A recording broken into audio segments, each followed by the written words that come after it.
नमस्कार, सलाम, आदाब, सत श्री अकाल। स्वागत करता हूँ आप सभी का आपके अपने यूट्यूब चैनल प्रिपरेशन साथी पे, जिसमें पिछले कुछ दिनों से हम लोग क्लास 12th का टॉपिक रिप्रोडक्शन इन ऑर्गेनिज्म जिसमें एसेक्सुअल रिप्रोडक्शन को पढ़ रहे हैं और वेजिटेटिव रिप्रोडक्शन को हम लोग फाइनली कंप्लीट कर चुके हैं। और आज की जो क्लास होने वाली है वो है एडवांटेज ऑफ एसेक्सुअल रिप्रोडक्शन।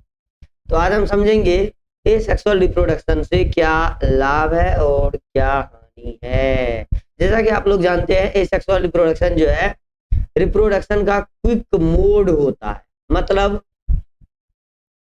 इसमें कोई ऑर्गेनिज्म यदि रिप्रोड्यूस करना चाहता है तो बहुत कम ही समय में अपना नंबर जो है बढ़ा सकता है, बहुत तेजी से अधिक प्रोजेनी प्रोड्यूस कर सकते हैं। लेकिन यदि उसी जगह सेक्सुअल रिप्रोडक्शन की बात करें तो सेक्सुअल रिप्रोडक्शन में इसका जस्ट अपोजिट है, वो स्लो मोड ऑफ रिप्रोडक्शन है। उसमें बहुत सारे एनर्जी की आवश्यकता होती है, मैटिंग पार्टनर की आवश्यकता होती है। यदि हम एसेक्सुअल रिप्रोडक्शन की बात करें तो ये ऐसा मोड है, विधि है प्रजनन का, जिसमें केवल एक ही जनक भाग लेता है और उसी के शरीर से विभाजन, फ्रेगमेंटेशन या अलग मेथड के द्वारा एक नए जीव का निर्माण होगा। जैसे कि हम लोग पढ़े पिछले क्लास में वेजिटेटिव रिप्रोडक्शन के बारे में, और वेजिटेटिव रिप्रोडक्शन के बारे में बताए हैं कि इसमें पौधे के जड़, तना और पत्तियों के द्वारा जीव का निर्माण होता है। तो चलिए शुरू करते हैं आज की क्लास। आज हमारे पास है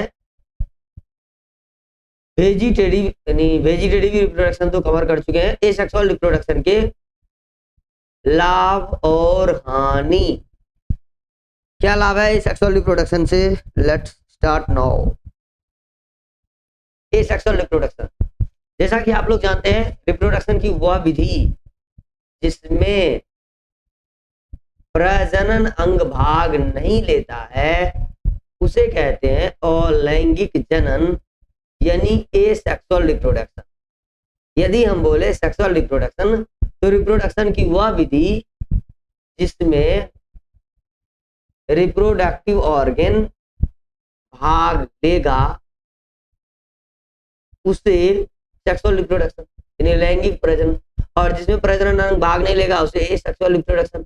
एसेक्सुअल रिप्रोडक्शन यूनिपैरेंटल होते हैं, कोई एक ही जनक भाग लेता है और उसमें जनन अंग भाग नहीं लेगा, और जनन अंग भाग नहीं लेगा तो गैमिट का निर्माण नहीं होगा, स्पर्म और ओवम नहीं बनेगा, और फर्टिलाइजेशन भी इसमें नहीं होगा। तो ये हो गया आपको एसेक्सुअल रिप्रोडक्शन के बारे में। तो अब है इसका लाभ और हानि, यानी एडवांटेज और डिसएडवांटेज। तो चलिए सबसे पहले हम शुरू करते हैं, क्या लाभ है एसेक्सुअल रिप्रोडक्शन से, यानी एडवांटेज ऑफ एसेक्सुअल रिप्रोडक्शन। यहाँ करेक्ट कर लीजिएगा, यह एसेक्सुअल होगा, एसेक्सुअल रिप्रोडक्शन, अलैंगिक प्रजनन के लाभ। देखिए, अलैंगिक प्रजनन जो है जनन की वह विधि है जिसमें बिना जनन अंग के द्वारा ही नए संतान का निर्माण होता है, प्रोजेनी बनता है। तो इसमें भी ऑर्गेनिज्म जो है वो बिना गैमिट निर्माण, बिना फर्टिलाइजेशन के द्वारा ही नए जीव को जन्म देगा। तो हम बोल सकते हैं ये यूनिपैरेंटल है, मतलब एक ही पेरेंट के द्वारा इसमें नए जीव का निर्माण हो जाता है, इसीलिए इसको एक जनकीय या यूनिपैरेंटल कहते हैं। मतलब हम बोल सकते हैं कि ये सेक्सुअल रिप्रोडक्शन में कोई एक पेरेंट है और उसी के द्वारा नए जीव का निर्माण हो जाएगा, इसलिए एक साथी की आवश्यकता होती है, मतलब एक ही पेरेंट, चाहे वो मेल हो फीमेल, इसमें तो होगा नहीं। तो ये कहलाएगा, एक एडवांटेज फर्स्ट हो गया, यूनिपेरेंटल होते हैं, मतलब एक ही जनक के द्वारा नए जीव का निर्माण हो जाएगा। अब इसमें जो जीव विभाजित होकर के, मतलब इसमें जीव शरीर ही विभाजित होकर के नए जीव का निर्माण कर देता है। तो नए जीव का निर्माण जो होता है जीव के विभाजन के द्वारा, तो यह विभाजन जो है माइटोटिक, जिसको समसूत्री विभाजन कहते हैं, वो होता है। समसूत्री विभाजन का मतलब जिसमें क्रोमोसोम नंबर जो है बराबर होगा, जितना मदर सेल में होगा उतना ही डॉटर सेल में होगा, तो वो समसूत्री विभाजन कहलाएगा। इसमें विभाजन इसमें समसूत्री विभाजन की सरल प्रक्रिया शामिल होती है, समझ गए? बस इतना याद रखना, इसमें समसूत्री विभाजन सरल प्रक्रिया शामिल है, मतलब माइटोटिक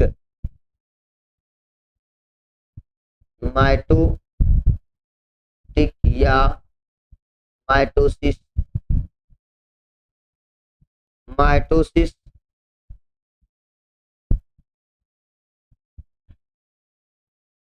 विभाजन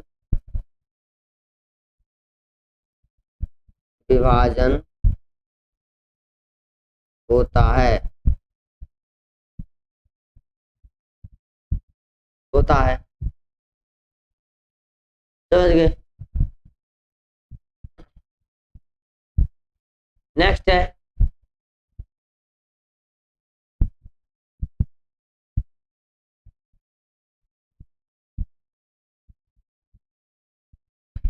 अब एसेक्सुअल रिप्रोडक्शन का यह जो मेथड है, यह क्विक मोड होता है, मतलब बहुत तेजी से होने वाला रिप्रोडक्शन होता है।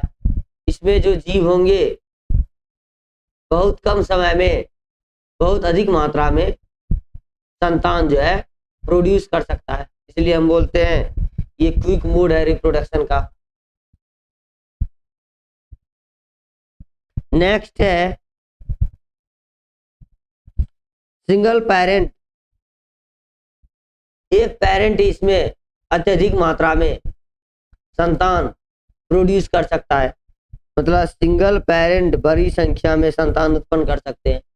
कोई एक ही पेरेंट है जो अधिक मात्रा में जो है संतान उत्पन्न कर सकता है, तो ये जो है इसमें याद रखना है, एक पेरेंट के द्वारा ही ढेर सारे प्रोजेनी जो है उत्पन्न हो जाता है, दो पेरेंट की आवश्यकता नहीं होती है। आनुवंशिकी रूप से ये अपने माता पिता के समान होते हैं, ये बात याद रखना है।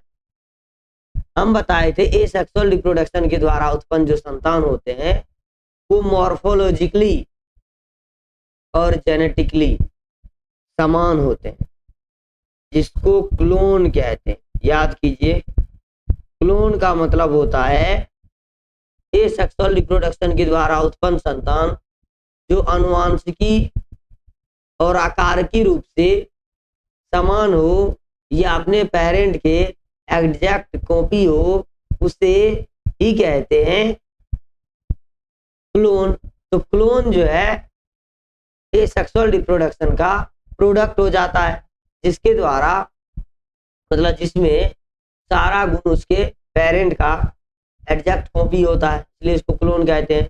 तो आनुवंशिकी रूप से जो है समान होते हैं, एसेक्सुअल रिप्रोडक्शन के द्वारा उत्पन्न जो संतान होंगे वो मॉर्फोलॉजिकली और जेनेटिकली अपने पेरेंट के समान होंगे। तो ये हो गया कुछ लाभ जो एसेक्सुअल रिप्रोडक्शन से देखने को मिलता है। अब हम पढ़ेंगे एसेक्सुअल रिप्रोडक्शन के कारण जो हानियां हैं, तो क्या क्या हानि एसेक्सुअल रिप्रोडक्शन के कारण हमें देखने को मिलता है।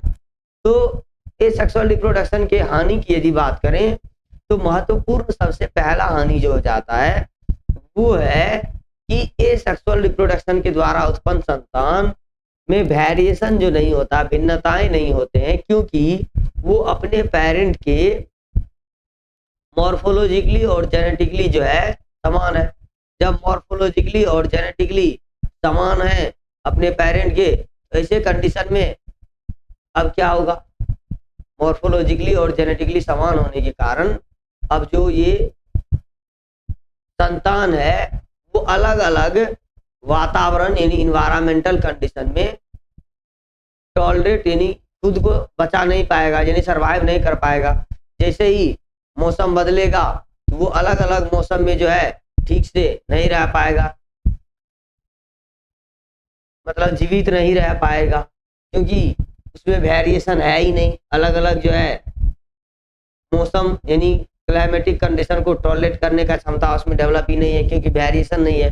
तो ऐसे कंडीशन में जो प्रोजेनी है यानी संतान है एसेक्सुअल रिप्रोडक्शन के द्वारा उत्पन्न संतान, उसको कम चांस होता है, वो बेटर एडजस्टेड नहीं होते हैं बदलते हुए इन्वायरमेंट के अनुसार। तो अब बदलते हुए इन्वायरमेंट के अनुसार वो बेटर एडजस्टेड नहीं है, तो ऐसे कंडीशन में हम कह सकते हैं कि ये एक जो है मेजर ड्रॉबैक यानी महत्वपूर्ण हानि हो जाता है किसका, एसेक्सुअल रिप्रोडक्शन का, कि एसेक्सुअल रिप्रोडक्शन के द्वारा जो उत्पन्न संतान है वो बेटर एडजस्टेड नहीं है। अब जब बेटर एडजस्टेड नहीं है, इसका कारण है कि वेरिएशन उसमें नहीं होगा, इस वजह से वो अलग अलग बदलते हुए इन्वायरमेंट में खुद को अडेप्ट नहीं कर पा रहा है। तो चलिए शुरू करते हैं, इसमें क्या क्या चीजें हैं। ये अनुवांशिकी रूप से मतलब इसमें जो है एसेक्सुअल रिप्रोडक्शन में जो जेनेटिक मटेरियल होते हैं उसका मिक्सिंग नहीं हो पाता, और जब मिक्स नहीं होगा यानी अलग अलग दो इंडिविजुअल का जेनेटिक मटेरियल नहीं इसमें शामिल होगा, तो ऑर्गेनिज्म में वेरिएशन यानी भिन्नताएं नहीं होगा। तो ये इसी भिन्नता के नहीं होने से जो जीव है अलग अलग वातावरण में सरवाइव नहीं कर पाता है। तो याद रखना है कि एसेक्सुअल रिप्रोडक्शन का ये सबसे बड़ा नुकसान है यानी हानि है कि एसेक्सुअल रिप्रोडक्शन के द्वारा उत्पन्न जो संतान होते हैं उसमें भिन्नताएं देखने को नहीं मिलता है, और जब भिन्नता नहीं है एसेक्सुअल रिप्रोडक्शन के द्वारा उत्पन्न संतान में, तो ऑर्गेनिज्म जो है बदलते हुए वातावरण के अनुसार बेटर एडजस्टेड नहीं होंगे। क्योंकि भिन्नता नहीं होते हैं, अलैंगिक प्रजनन के विकास में कोई भूमिका नहीं होती है।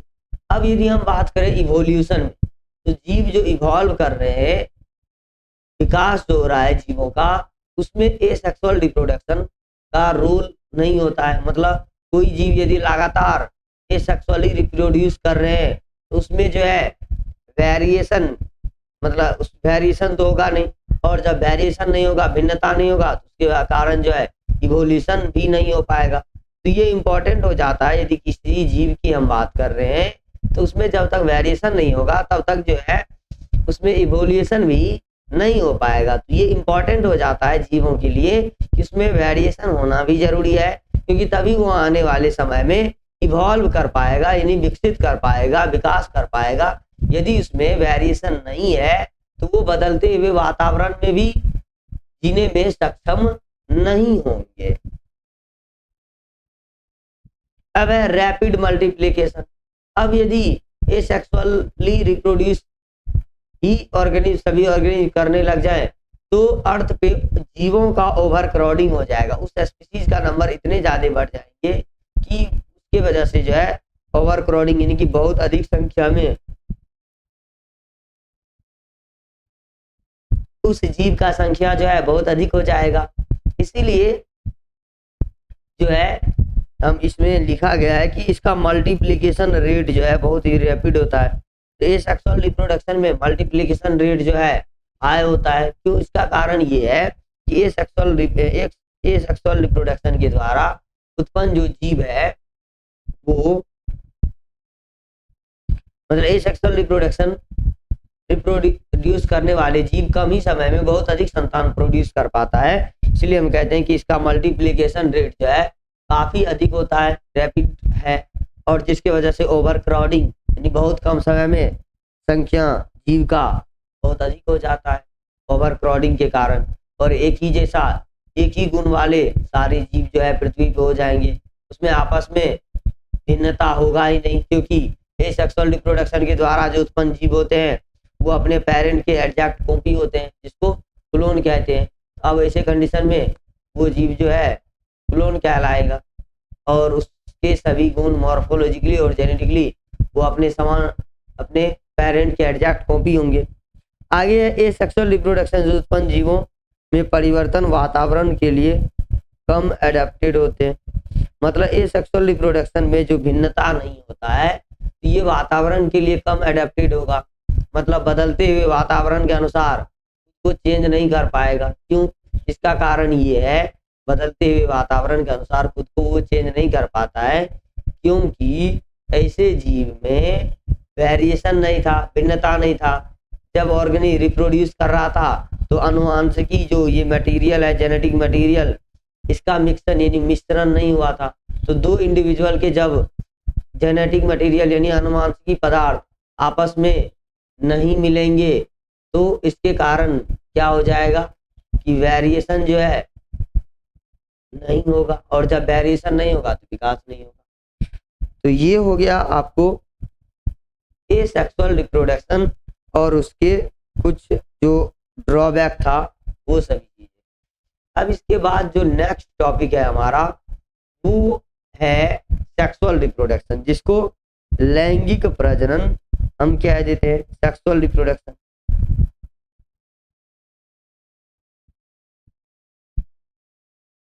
सेक्सुअल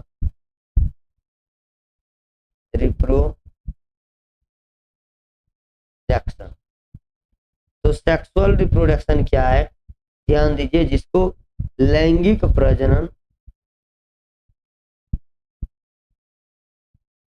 लैंगिक जनन या प्रजनन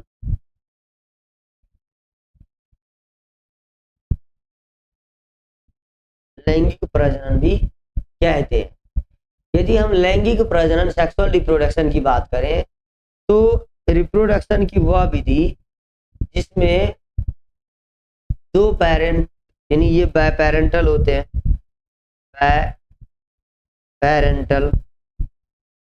बायपेरेंटल होते हैं। तो इसमें जो है दो इंडिविजुअल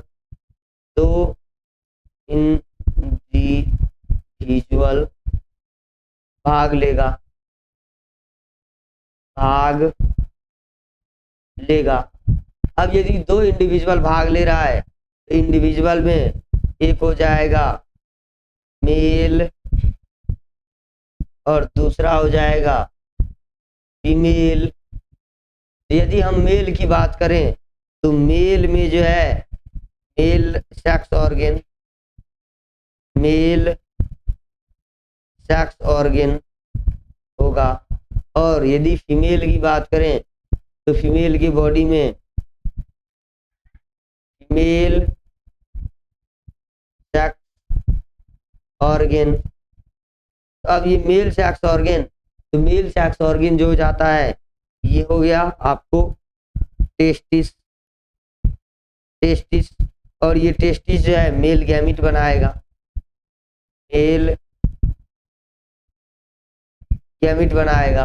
और फीमेल सेक्स ऑर्गन में हो जाता है ओवरी। अब ये ओवरी जो है फीमेल गैमिट बनाएगा, फीमेल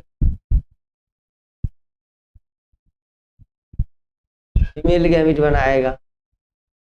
तो हम बोल सकते हैं सेक्सुअल रिप्रोडक्शन का मतलब ऐसा रिप्रोडक्शन जिसमें दो ऑर्गेनिज्म भाग लेगा और उसके जो जनन अंग है यानी मेल होगा तो मेल रिप्रोडक्टिव ऑर्गन और फीमेल का फीमेल रिप्रोडक्टिव ऑर्गन। तो मतलब जनन की वह विधि जिसमें जनन अंग भाग लेगा या जनन अंग के द्वारा नए संतान उत्पन्न होगा। तो जब इसमें जनन अंग भाग ले रहा है तो हम बोल सकते हैं इसमें गैमिट का निर्माण होगा, गैमिटोजेनेसिस होगा। गैमीटोजेनेसिस। गैमीटोजेनेसिस बोले तो इसमें जो है जनन अंग भाग लेगा और गैमीट का निर्माण करेगा, और जब गैमीटोजेनेसिस होगा तो गैमीट आपस में फ्यूज करेगा, जिसको कह देते हैं फर्टिलाइजेशन। तो इसमें जो है निषेचन का भी क्रिया होगा, तो जब निषेचन होगा तो जायगोट बनेगा, जायगोट बनेगा, और इस जायगोट से आगे एम्ब्रियो बनेगा, एम्ब्रियो बनेगा, और इस एम्ब्रियो से आगे फीटस बनेगा। तो ये सभी कहानी जो है चल रहा है इसमें लैंगिक प्रजनन, जिसको सेक्सुअल रिप्रोडक्शन हम कहते हैं। तो सेक्सुअल रिप्रोडक्शन की आगे की कहानी वो हम अगले क्लास में कंटिन्यू करेंगे। आज के लिए इसको हम यही लास्ट करते हैं और मिलते हैं अगले क्लास में। यदि आप लोगों को वीडियो अच्छा लगा हो तो हमारे चैनल को सब्सक्राइब जरूर करें और वीडियो को लाइक जरूर करें। चलिए आज के लिए बस इतना ही।